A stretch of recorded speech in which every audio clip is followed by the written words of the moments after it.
Hi, welcome back to Hyperstamper. It's Laura, and there's a lot going on in this Christmas junk journal that I'm so excited about. This will be the only large size junk journal I will make for Christmas because it almost killed me. There's a lot going on here, so let me unpack this. It's 8 1/4 by almost 12 inches, and the base is a 1955 embroidery book, and on top of it I mounted this cover from an 1892 book. It was a hand-bound cover that held all the Demarest's family magazine pages for a year. So they often did this. The publishers mostly did that to keep the collection together. So it took me forever to drill holes through this because it's actually like a condensed chipboard wood, massively heavy. And I need to do that to get this antique handle on it, which I think is perfect for this journal. So I've got this beautiful, beautiful, deep hunter green. And then I matched this vintage doily piece here, which also matches Santa's trim. It's not the traditional Santa. This is an 1800s print from a booklet. I've used this on 2 other Christmas journals. From this little booklet I had. You can even still see the stitching. I've glued the threads, the original threads down that sewed it together. And so you've got, 1950, 1892, and 1899, and an antique handle, which is probably early 1900s. And it's fantastic. It's still got remnants of its leather here. So let's have a little peek through here. It is very heavy. So on the inside, I was going to disseminate this book, to rip it apart and use the pages in junk journals. And then I thought, that was just a bad idea. It would be wrong because this is what I believe is an 1800s play, the Charles Dickens play. So it's the script so that a school or they would study it like this. And I kept it together. So it now lives in this journal. And it's got its own little house right there. And I put a early 1900s book page that had a Christmas poem on it there. Remember, everything in here is authentic, antique, and vintage ephemera, and it took me about a year to collect enough to make a few journals. So this is very, very special. I don't use anything digital, fake, copy, commercial. So over here, you'll see lots of little surprises. This actually is very special. It was from a music book, actually, from the 1930s, and now I thought it would make a nice bookmark. So I just left it as is so that you could use it any way you wanted. And it's just stunning. Another little wonderful children's page here, the Christmas Masquerade story. This is actually, I have a journal in my shop right now called Toward a Better Land I Know, and this was the Christmas 1943 edition of this. And a little prayer on the back. So that's really quite lovely. So you can stuff even more in this pocket. And just down here, I have a red and green vintage pattern tissue, which I've never seen before. So I've been keeping that for my journals. Hand stamped St. Nicholas there. And this is a page. And I love that it's torn and the owners over the years have taped it together to keep it intact. So I left the tape in. It's got all its original staining here. I did not do that. And that's from Frosty the Snowman. Isn't that great? This is from a vintage botanicals book. That's the poinsettia there. This is from an old Christmas book here, the holly surrounding the pie. The Silver Skates, Hans Brinker, from the early 1900s, also a book in my Etsy shop right now. And here's a vintage recipe card, white Christmas cake. How great is that? This is not vintage, but it was gifted to me, and I just wanted it to be in a journal because it does say Christmas greetings. So full disclosure, that is not authentic. This is from a vintage How to Be a Good Hostess book from the 50s, and I just turned it into a little journaling card here. It's got Christmas here, and that is a Yule log centerpiece. Neato, eh? Neato Pepito. And then a visit from St. Nicholas antique book page here, and this is one of those spectacular pages. Look at the color on this. This is from the late 1940s. Look at these colors, helping Santa Claus, and then the rolls of ribbon here. Just wonderful. This is from an early 1900s book page as well, from a children's book. And look at this wonderful one. That's actually from the Bobbsey twins. Isn't that great? What a super illustration. I have reinforced some of these pages because they were so brittle. If you get one of my journals and something tears out, it's because it's 100+ years old, and I encourage people to just tape it back in like I have done here, or slip it into a pocket.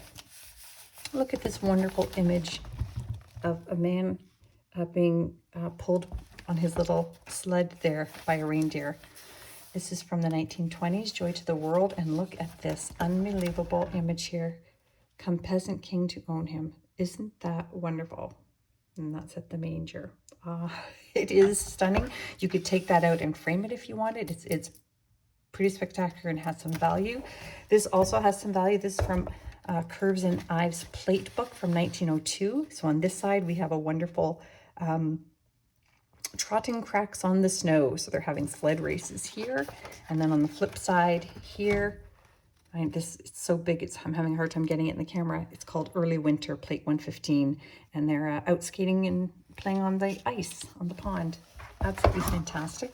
Oops, sorry, just trying to cover this up here. And this is from a 1955 Popular Mechanics book. But look how great this is. Holiday pipe mixture with the pine. So great.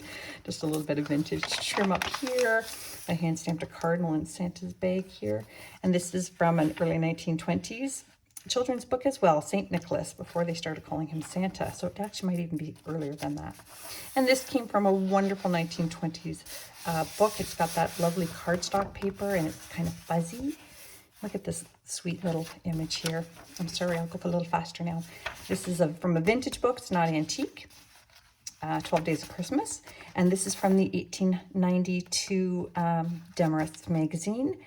Nope, sorry, 1912. Sorry, this is from 1912 Girls' Own Annual, and it's called Her Christmas Presents. And on this side, I put this book from In Farm and Field, which is from the 1890s, and it's just this little girl feeding a bird in the snow, and I think it is frameable and fabulous. Fabulous. Oh my God, this is really a hard one to part with. Just a little bit of antique crochet here. That was red and white, so I thought that was fun. And I did glue it down just to make it a pocket in case you want to stuff your own things in here. It would just take a few dots of white glue if you want to fasten it permanently. Another little Christmas poem here. Another story here. Some people in schools have underlined certain things.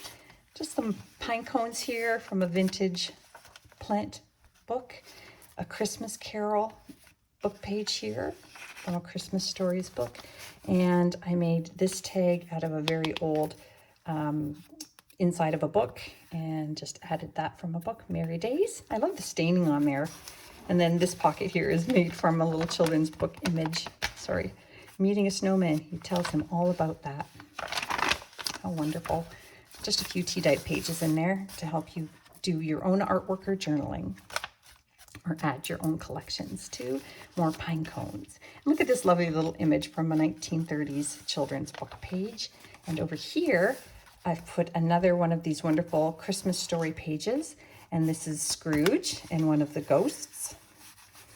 And then this isn't Christmas, but it is red and green, and I love the colors. So I just put a page from the Silver Skates, Hans Brinker, on there, and you can journal on that card. Add your own things as well. More Christmas images from a children's book. This is from a vintage bird book from the 60s, and that is just because they were snowbirds. I put them in there. This is another wonderful children's book page. That was the flip side of the other one that you saw. And this is not antique, it's vintage. It's about 45 years old, maybe 50. And it's patterns for Christmas stockings. And then on the flip side, just a Christmas concert piece here. This is from 1955, December 1, the British Listener. And they're already doing their Christmas advertisements. And it says down here, Christmas book number. Is that great? Oh my gosh, I love it so much. And then you've got these wonderful ads on the other side that are very, telling of the times. It's so fun. There's another 1920 music sheet. It came up on a midnight clear, and this lucky book owner gets the joy of 2 more of these plates. So 3 of these plates from this book in all, which is pretty amazing. So Jesus Christ, her little child on this side, we 3 kings, and then over here, God rest you merry gentlemen. Like, just, you can't get any better. And this is one of my favorite things. So this was a receipt that I got when I was in Nova Scotia, in Lunenburg. So this is from the Vogler family, and they were merchants, actually over 150 years. The family just kept the business going. And this is a receipt for Christmas cards. And this is back on December 31st, 1936. Isn't that wonderful? Christmas card receipt. I've been dying to use that. Look at this wonderful children's book page. Oh my gosh. Santa on a polar bear, and the polar bear is unhappy about it. It's so fun. This is another one from 1915. Her Christmas presents. She got a lovely piece of jewelry here. Another children's book page of winter. And then this is a fun Christmas time and Christmas pudding recipe page. And back here, this is the original interior spine of this book. That's why it goes from top to bottom. And this is a homemade Christmas card that somebody would have made probably back in the 1920s or 30s. I used the ribbon here, and if they couldn't afford to make them, they would just, or if they couldn't afford to buy them, they would make them. They've got the little brads in there. It's really quite endearing. I love it. So if you love this journal, run over to Etsy. I'm posting it today. And don't forget hyperstamper.etsy.com. Thanks.